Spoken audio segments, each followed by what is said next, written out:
Kenapa orang kata Madinah Ramadan ni dari tahun ke setahun makin sendu?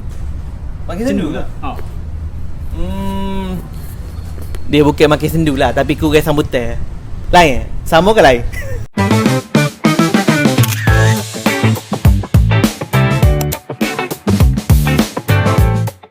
Dan contoh lain kalau reality TV program, biar kita buat contohnya Akademik Fantasia.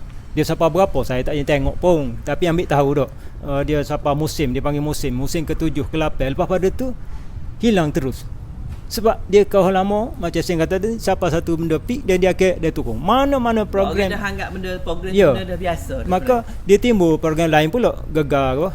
Gegar Waganza. Macam-macam lah.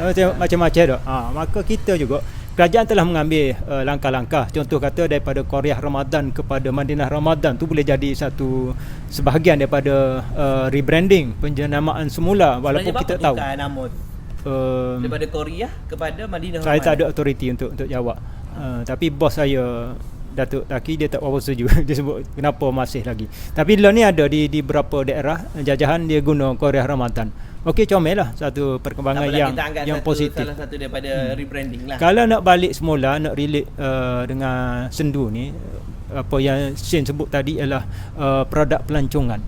Kalaulah kita meletakkan Madinah Ramadan ni sebagai salah satu daripada pelancongan ibadah, dan memang benda itu yang diwar-warkan, tapi tak padai kalau kita hanya sebut.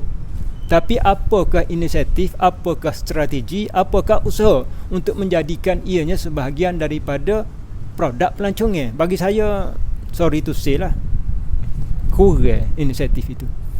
Lalu kita tengok hanya sebagai satu program ibadah, tapi tak letak kemarah korang. Kita tengok daripada sudut. Tak takut royak gini ni? Apa takutnya? Kita nak banyak benda yang realiti. Contoh saya banyak pada sudut promosi. Kan? Promosi tidak melihat dia sebagai satu item pelancongan. Daripada sudut macam mana di war-war digambarkan visual Madinah Ramadan tidak di-highlightkan.